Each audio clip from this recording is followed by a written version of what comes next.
The year is 1997 and it's the Friday before Own Clothes Day. If you have been to school in the UK, you will know the significance of non-uniform day. You get to go to school not wearing your uniform, but your own clothes. And this was my first non-uniform day of senior school. So this wasn't just an outfit. This was a statement. This was social survival. And my mum, fully understanding the urgency of the mission, had finally agreed to let me shop in Tummy Girl.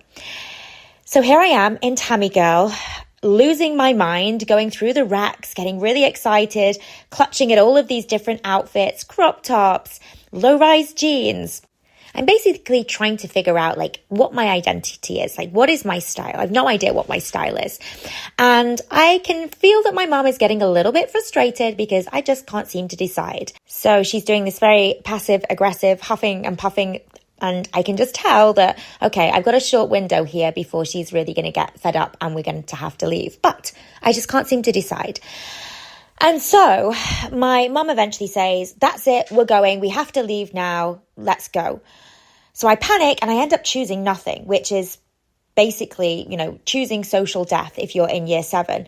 But on the way out, my mum spots this pair of bright yellow jeans and they were on sale. And she says, oh, these are really fun. They were not fun. And I wanted to protest, but I think my brain just short-circuited. And before you know it, she's already at the tail. She's already paid for these bright yellow jeans. So on the Monday morning, I walk into school in what can only be described as high visibility legwear. I look like a traffic cone.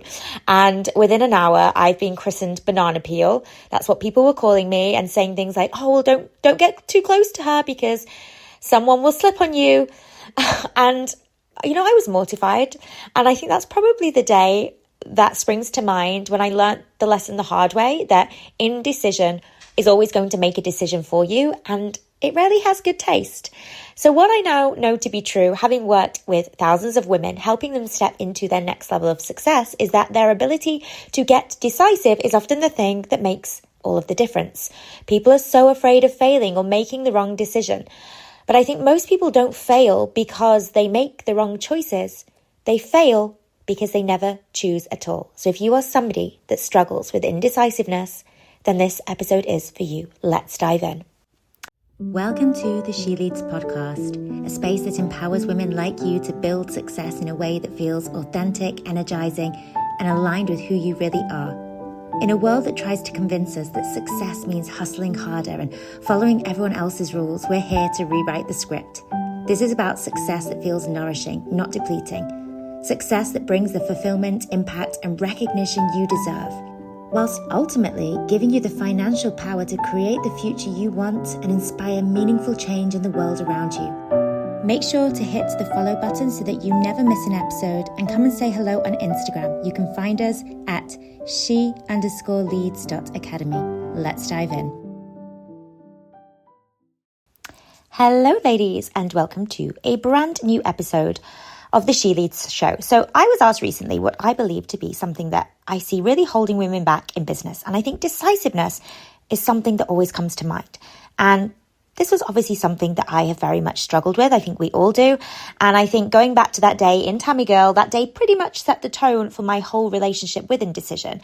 And I was basically in training for a lifetime of overthinking. So we just swapped those yellow jeans for decisions about careers or relationships, big life choices. It's the same energy. Still me, frozen in the changing room of existence, just hoping that somebody is going to pick for me.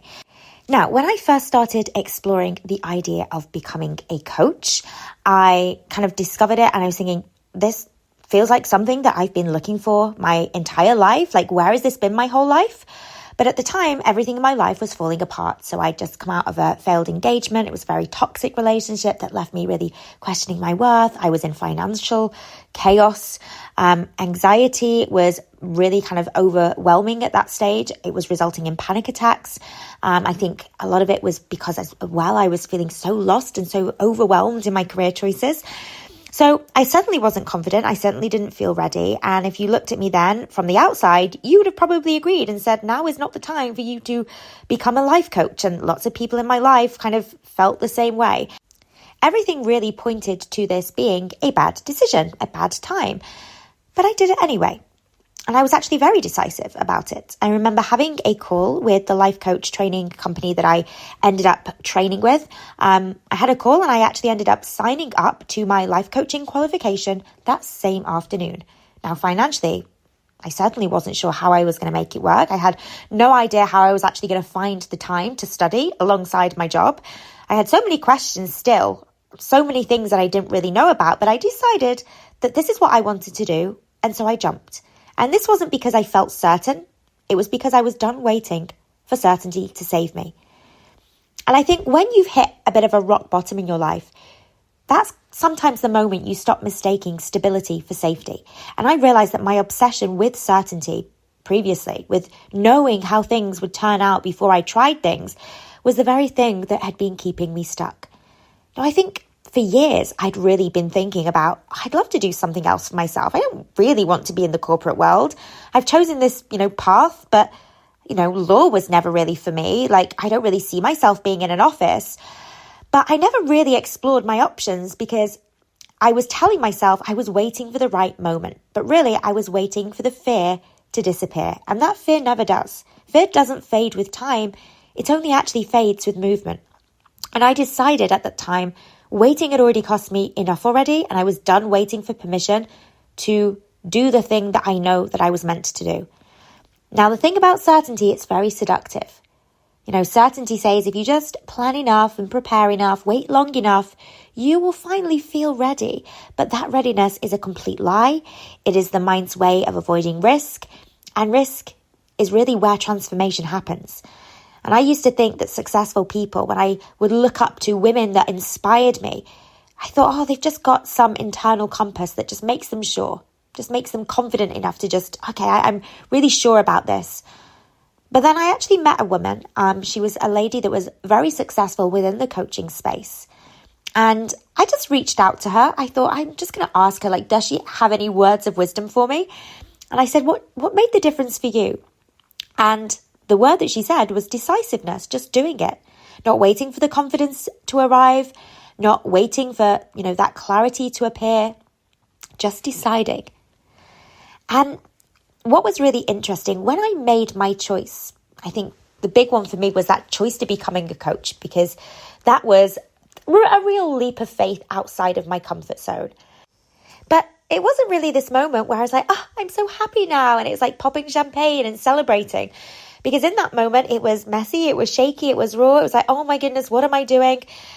It wasn't actually confidence, I think, that drove me. It was defiance. I was actually really tired of the version of myself who lived in hesitation, tired of watching my own life like, it's this movie, but I'm not the leading lady here. I was tired of waiting for the universe to give me permission to start. I was done with it. So I was stepping forwards. And I think as soon as I did that, something really shifted. It was like this big energetic shift within myself. And I think decisiveness, it's not just about the action we take. It's really about reclaiming authorship of our own life. It's about saying, this is my life, and I'm not going to keep rehearsing it. And I think when you move before you feel ready, you remind yourself that you are far more than your fears. You will rewire your relationship with uncertainty and stop treating it as this threat and start actually seeing it as a partner. This is the thing, you learn to dance with uncertainty. I think becoming a coach really forced me to confront that truth. Certainty is not where life begins. Certainty is actually where it ends. Growth doesn't live in the known. It lives in the trembling space between what you believe you can do and what you might be capable of. And I think I used to chase certainty so much because I thought it did mean safety. And I now know that the safest thing that you can do is to move, even if you're clumsy, even if you're scared, even if you don't know what's next, even if none of it really makes sense. And I think every time I now make a decision without the full picture, life often meets me halfway. So the same kind of bold decision also happened when I made the decision to quit my job to actually go into my coaching business full time. That was a bold decision. But life met me halfway. The clients came, the confidence came, the money came in. And this is the beautiful paradox. Confident isn't the prerequisite for action, it's the reward. So it's not about waiting to be more confident before you take the action. The confidence is the thing that you're rewarded with when you take the action scared and you see the results off the back of that. I think for many women, myself included, this idea that we have to wait for things, waiting, it almost becomes this habit, this socially acceptable form of self-abandonment. So for years, I thought maybe I'd like to do something for myself, but I was waiting for my finances to stabilize. I was waiting to feel more confident, more ready.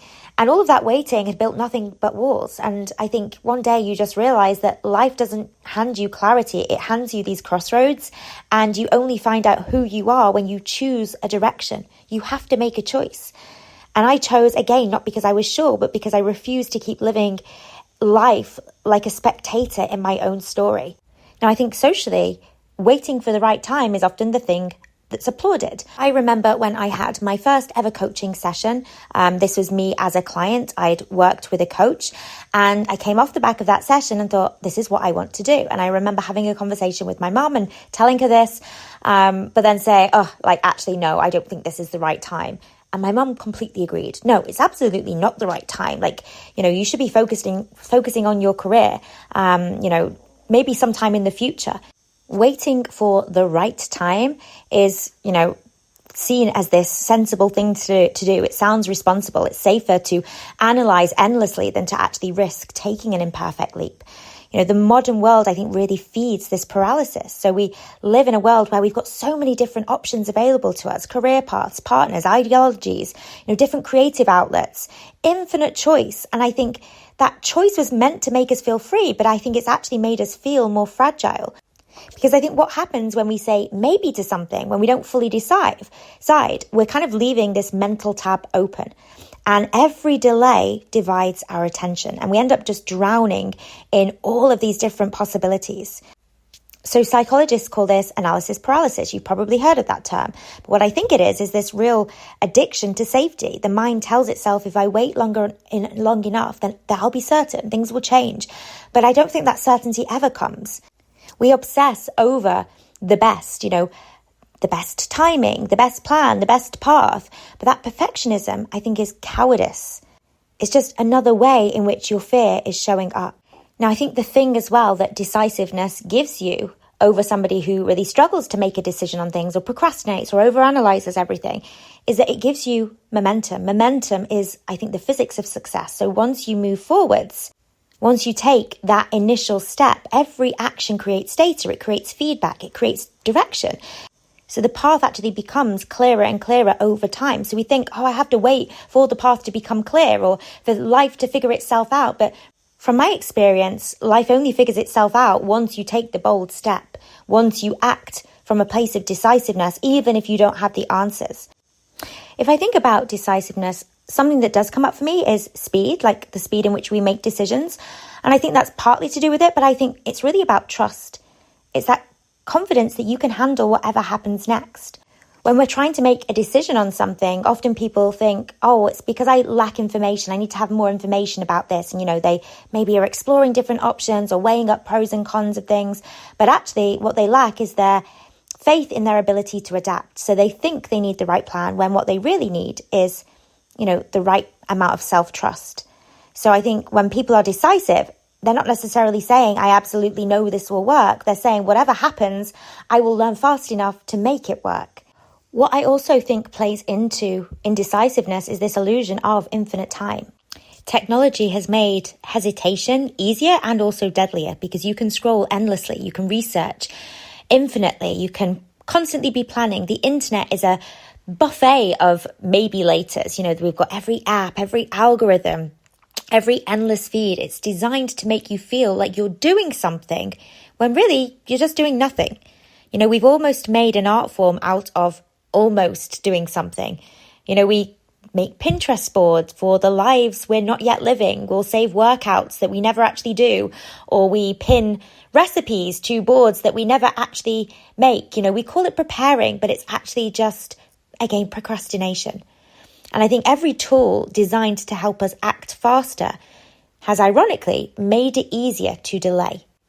So if we think about all the different things, resources that we have available to us to research, you could be researching your dream for years without ever actually taking a single step towards it.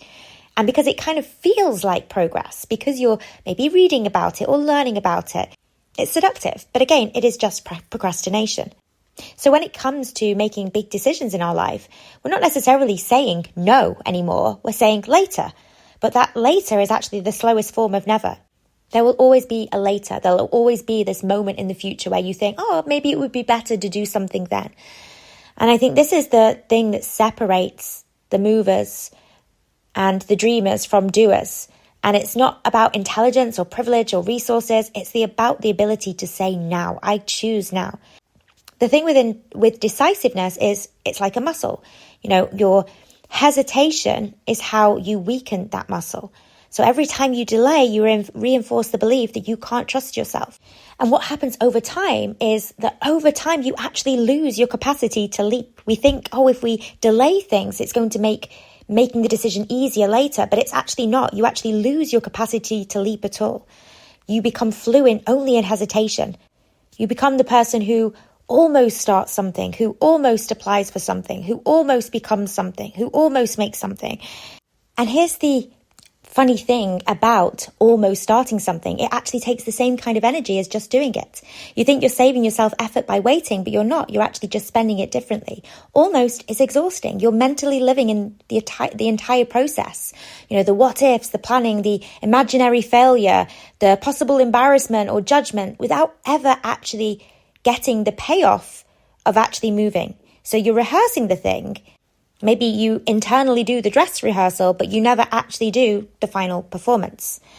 And when you almost start, you are still carrying the full emotional load of actually beginning something because you still have the anxiety, the overthinking, the fear of being seen, but without any of the reward that actually comes with momentum. So you don't get the tiny dopamine hits that come from progress. You don't get the feedback or the growth or the surprise. You just get the tension. And that's the wild thing. Hesitation feels safe, but it's actually draining.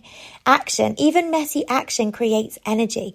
But almost is that kind of permanent energetic leak. You're constantly burning fuel just to stay in the same place. Now, whilst I have been sort of speaking during this podcast, something that's been kind of lingering at the back of my mind, which has just come to me now, is that there's really this moral dimension, I think, that rarely gets talked about when we think about making a decision. When you hesitate, you're not just robbing yourself of your opportunities. You actually rob the world of what you might have built, what you could have started, what you could have changed. Every idea that stays trapped in your head, every gift that you have that you are second guessing, every time you play small, something larger loses too. Whilst you're there trying to figure out your life, trying to figure out your timing or your finances or, trying to get more clarity, there are people who need the version of you who are willing you to show up as messy, willing you to show up as imperfect. It's not just about you. Your courage to act becomes somebody else's permission slip. Your decision to leap becomes the evidence someone else may need to believe that they can too. And the world, I don't think, needs more perfect people. It needs more people in motion. And when you choose to move, even if it's from a place of doubt or pain or uncertainty, you're going to create a ripple. You become the proof that it is possible. So hesitation, it is a slow theft. It's a theft of what you could have contributed, of the people that you could have reached, of the life that you could have lived. Now, if you are a woman who is sat on the edge of your next chapter, maybe you've been thinking about starting a coaching business, maybe you're ready to reach that next level of success but can't quite see the path yet, this is for you. We'd love to invite you onto a call to explore the different options of how we can support you.